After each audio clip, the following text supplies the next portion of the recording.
Good afternoon, Chuck Carstensen, Remax Results, another live video, this time covering a real estate topic. A couple housekeeping things that I normally do at the beginning of the video. If you're watching this one live, thank you for watching us. If you're watching the recording, we also appreciate it too. You can always comment below, or if you are a little shy of commenting below but have a question regarding your situation, you can message us, obviously directly, and thank you. You can share them as well, or like the post. We always appreciate those as well. So here's one thing. My sister, Michelle, who's obviously on the real estate team, if you've been following us for a while, messaged me earlier today and showed me how many expired listings, new listings came on the market here in the last couple days, and there wasn't that many listings.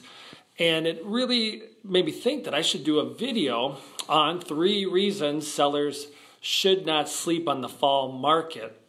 So topic, or item number 1 of those 3 would be the fact that there's not many people currently, I know it's just a couple days into October, putting their home on the market would be really the number 1 reason, the low inventory. All year, especially early in the year, we're talking about low inventory, not enough inventory, multiple offers, homes got bid up.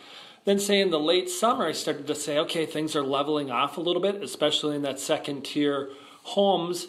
And there's a number of reasons for that. Just the price appreciation can't go up that much higher. And then plus, summer gets busy for people, so things leveled off a little bit. That doesn't mean you as a seller should sleep on the market. If less people are listing and a bunch of things are expiring, and a lot of those expiring sellers like, hey, everybody else sold their house but me, so the low inventory is going to cause it to be a pretty strong market for the remaining sellers. So number 1, like limited inventory again, that's probably expected. So if you're a seller saying, hey, should I wait for spring?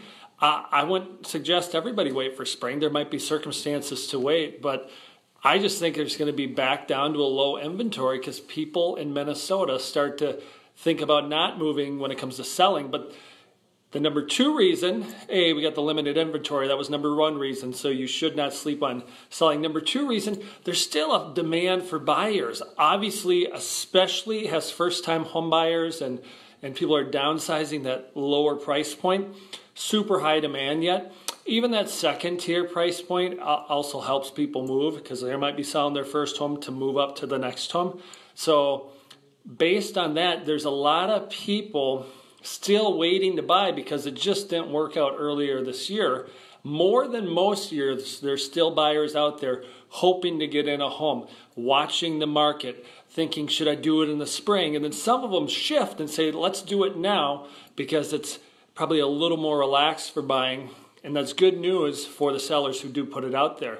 So those are the first 2 reasons, limited inventory and still a pent-up demand in a lot of the price ranges from buyers. The number 3 reason, this time of year, it's super pretty for, especially with the fall leaves. If we ever get like sun in Minnesota, I'm going back to Los Angeles, Jesus. But I was in Los Angeles 3 days last week. If we ever get sun, like it's a pretty time of year. People feel good. The weather's not super hot, but it's, it's back to a normal routine. And I know in the past Octobers, we had a great September, Carstensen team. Past Octobers, we've had great Octobers. We've had great early Novembers the past couple years. There's a lot of movement, and people don't know about that because they think people slow down this time of year. Yeah, I told people in I think I did a video yesterday. Agents slow down. Some agents slow down, but in general, that slows down the market. But this time of year is such a great time for moving for most people. They're just back in the routine. Not everybody has kids busy in every activity. The ones who don't really look forward to moving this time of year. So that's the number 3 reason. It's just there's still a lot of activity that you can get involved in and make it work if you're a seller. So that's what I'm saying. Don't sleep on the market and think, hey, I got to wait till spring. That limited inventory first is probably going to help you sell it. I can say first, I'm not going to give the examples, but I know for a fact I had a couple listings that sold last month due to limited inventory again, and they weren't selling the couple months before. So again, if you have any questions on this, let us know. We always want to keep the content coming out to you, give you advice, or at least give you an opinion. Like this is both advice and an opinion. Somebody else could do a video and tell you a totally opposite thing. That's their opinion. I talk to agents all the time and they're not that busy. And we, had 18 accepted offers last month, which was a really good month. So I think a lot of it's mindset, a lot of it's what they're doing, how consistent they are. And obviously Carstensen team, we've got a growing team.